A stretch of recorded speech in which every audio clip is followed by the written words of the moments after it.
Hi kids, it's me, Miss Ryan, in my bathroom. Is that weird? That's kind of weird, but things are kind of weird these days. What I figured out is I can make a dry erase board out of my shower door and kind of go over the same stuff that we go in class so that you can get a good idea of all the math concepts you're going to work on in the next couple of weeks. So the first thing we're going to do is talk about comparing fractions. You all did an excellent job so far of comparing mixed numbers and comparing fractions and adding them together, but right now we're going to compare fractions with different denominators. We're going to compare non-unit fractions, and this is how we're going to do that. First, I want to think back to those unit fractions. We know that 1/3 is smaller than 1/2 because when I divide one whole into thirds, if I divide it into 3 parts, I'll have less if I take one of those parts than if I divide it into 2 parts and I have one of those parts. So here we're going to look at what happens when you've got 2 of 3 parts and 2 of 5 parts, or 2/5.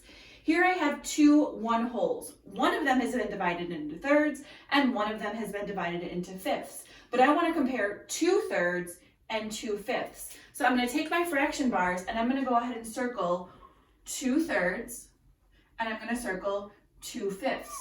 And what do you notice?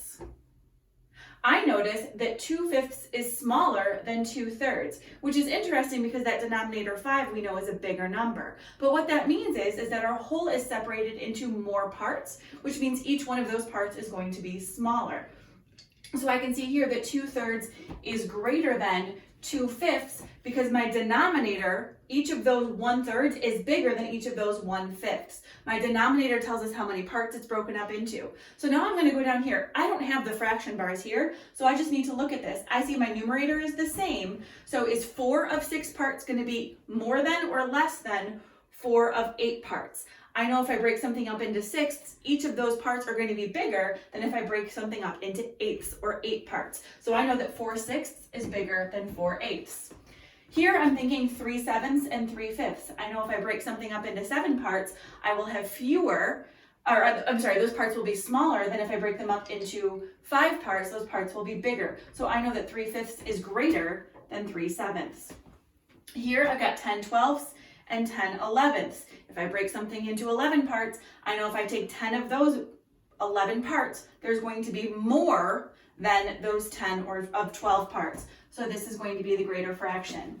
5/7 or 5/9. Take a minute to think about it.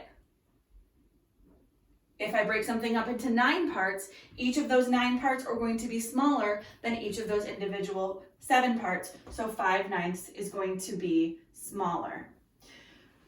Work on page 229, including Puzzled Penguin. I want you to have a really good answer for 229. You can go ahead and upload that. Make sure you're washing your hands, you're eating your vegetables, and you're being nice to your parents. I will see you all soon. I miss you.